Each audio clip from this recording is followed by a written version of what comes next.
మా తల్లి జగన్మాత యోగించడంలో గొప్ప.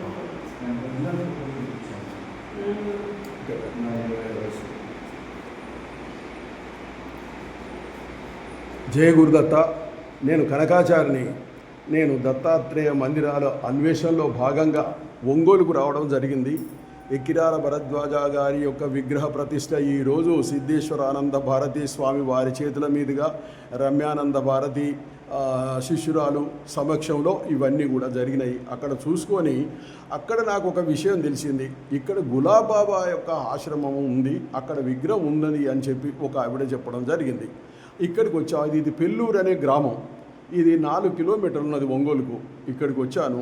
ఇక్కడ నిర్మల అనేటువంటి ఒక మాతాజీ గారు వారి యొక్క ఇంట్లోనే మొదటి అంతస్తులో చిన్న చిన్న పూజలు ఏదైనా ఫంక్షన్స్ ఇటువంటివి జరుగుతుంది. 2వ అంతస్తు వాళ్ళ ఇల్లు కమ్ గుడి అన్నమాట. దీంట్లో మహాలక్ష్మి గారు తేజోవంతంగా తూర్పు ముఖంగా మనకు దర్శనం ఇస్తున్నది. మీరు చూసుకోండి. ఇక్కడి నుంచి ఎంత అద్భుతం అంటే అంత ఉంది. శ్రీ విజయ మహాలక్ష్మి అమ్మవారని పేరు చెప్పారు. ఇక్కడ అటు తర్వాత పార్వతీ పరమేశ్వరులు ఈ విగ్రహం చాలా పాలరాతి విగ్రహాలు. ఈ నిర్మలాదేవి గారు ఎంత భక్తురాలు అంటే స్వయంగా వారు జైపూర్కు పోయి ఈ విగ్రహాలన్నీ కూడా సెలక్షన్ చేసుకొని వచ్చారు.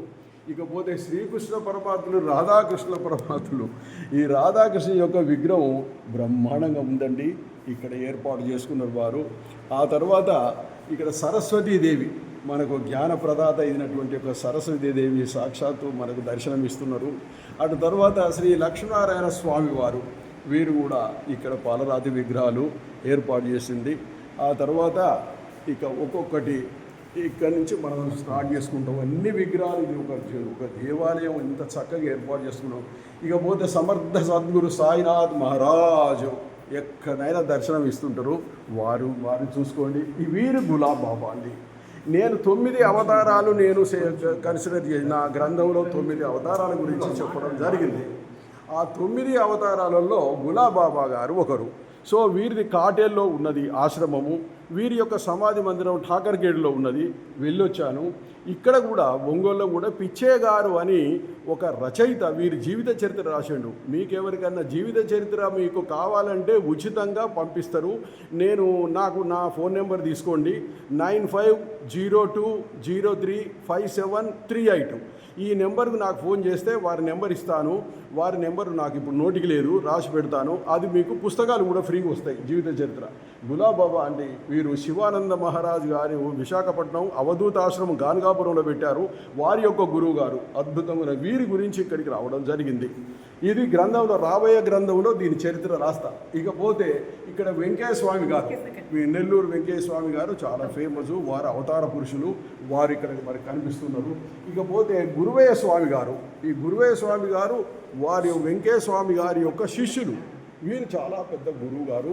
వీరి యొక్క శిష్యురాలే నిర్మలాదేవి గారు. అయితే వీరు, అమ్మా నువ్వు మనసులో అనుకుంటున్నావా ఒక గుడి కట్టాలని అనుకున్నారు. మరి అప్పటికే ఆమె అనుకుంటున్నట్టున్నది మనసులో. అది గురువులు తెలుసుకుంటారండి. శిష్యుల యొక్క మనసులో ఏముందో తెలుసుకొని చెప్తారు. అమ్మవారి గుడి కట్టమనే ఆదేశం చేయడం జరిగింది. సో అక్కడ విజయ మహాలక్ష్మి అమ్మవారి గుడి కట్టారు స్వయంగా వారి యొక్క ఆదేశానుసారం వారు జరిగింది. ఇక ఆ తర్వాత పోతే ఆంజనేయ స్వామి భక్తికి మనకు సంకేతం వీరు. ఇక వీరు పోతే వీరు కోనంగి రోషయ్య గారు, మహాలక్ష్మ గారు అంటే మన నిర్మలాదేవి గారి యొక్క మాతృపితృమూర్తులు. వీరు మిలిటరీలో పనిచేసి ఆయన కూడా వీరు కడుపులో ఆకలయ్యే వారికి అన్నం పెట్టండి అని అంటే సామాజిక సేవలో ఉన్నారు. వీరు మహాభక్తురాలు. వీరి భక్తి వారికి కొంత వచ్చింది. ఇప్పుడు నిర్మలాదేవి గారు మనకు 2 నిమిషాలు మాట్లాడుతుంది. రండమ్మా. ఇంకొకటి శివ పరమాత్మ కూడా ఉన్నారండి ఇక్కడ. లింగము ఇక్కడ భజన జరుగుతుంటుంది. భజన జరిగిన రోజు అన్నదానం కూడా చేస్తున్నారు. తర్వాత భక్తులు కొంతమంది ఉన్నారు, వాళ్ళు వస్తుంటారు, హాయిగా కలుసుకుంటారు, వాళ్ళ కష్ట సుఖాలు చెప్పుకుంటే అమ్మకి అబ్బ చెప్తుందట, అమ్మ మీరు తీర్చండి వాళ్ళ కోరికలు అంటే వాళ్ళ కష్టాలు అన్నీ పోతున్నాయి అని చెప్పి వారు చెప్పడం జరిగింది. ఆ. కాశీ నుంచి తీసుకొచ్చాం. కాశీ నుంచి తీసుకొచ్చినటువంటి యొక్క శివలింగం ఇది చూడండి, అక్కడి నుంచి తీసుకొచ్చారు. ఆమెకి ఎంత ఇంట్రెస్ట్ ఉన్నది, ఓ జైపూర్ పోయింది, కాశీకి పోయింది, ఎక్కడెక్కడికో వెళ్ళి ఇప్పుడు నాకు ఇంకొక విషయం చెప్పింది. వారి గురువు గారిది మల్లారంలో ఎక్కడ ఎయిర్పేట్ రేణిగుంట దగ్గర అక్కడ ఉందట ఒకటి దత్తాత్రేయ విగ్రహం ఉందని చెప్పి అక్కడికి వెళ్తా నేను. ఆ విధంగా నాకు తెలుస్తూ ఉన్నది, ఒక్కొక్కటి తెలుస్తున్నది. ఇది కూడా తెలియకుండా వచ్చిన. ఇప్పుడు వారు మాట్లాడతారు, వినండి. అమ్మా నిర్మలాదేవి గారు మాట్లాడండి 2 నిమిషాలు. జై జగన్మాత, జై సద్గురుభ్యో నమః. ఓం శ్రీ విజయ మహాలక్ష్మీదేవి నమః. నేను శ్రీ కోనంకి రోసయ్య మహాలక్ష్మ దంపతులకు 4వ సంతానముగా జన్మించాను.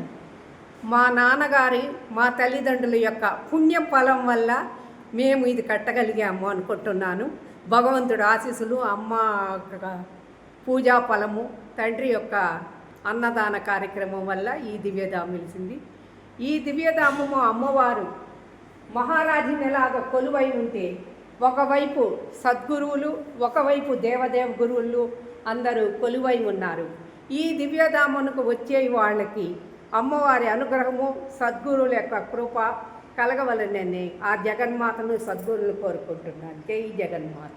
అమ్మా చాలా ధన్యవాదాలు అమ్మా. చాలా 1 నిమిషంలో మంచి విషయం చెప్పింది మీరు. అమ్మవారి యొక్క ఆశీస్సులు అందజేస్తున్నారు. ఆ భక్తులకు మా గ్రూప్లో పెడతాను. మా మిత్రులు, మా భక్తులంతా కూడా చూసుకుంటారు. 2-3 గ్రూపులు ఉన్నాయి. సందీప్ అని ఒక గ్రూప్ ఉంది, బృంద అని ఒక గ్రూప్ ఉంది, శివకుమార్ అని ఒక గ్రూప్ ఉంది. ఆ గ్రూపు పంపిస్తాను, అందరికి తెలియాలని చెప్పి. మీ ఫోన్ నెంబర్ అమ్మా, మీ ఫోన్ నెంబరు 944 033 మీరు ఎవరైనా ఈ దివ్యధామను సందర్శించాలి, ముందుగా ఫోన్ చేసినచో అందుబాటులో ఉండగలము. అలాగనే భజన కార్యక్రమాలప్పుడు అన్నదాన కార్యక్రమం, ప్రతి గురువులకి ప్రతి కార్యక్రమం జరుగుతున్నది. జై గురుదత్త అండి. ఈ వివరాలన్నీ కూడా నేను రాబోయే గ్రంథంలో చక్కగా పూర్తిగా రాస్తాను.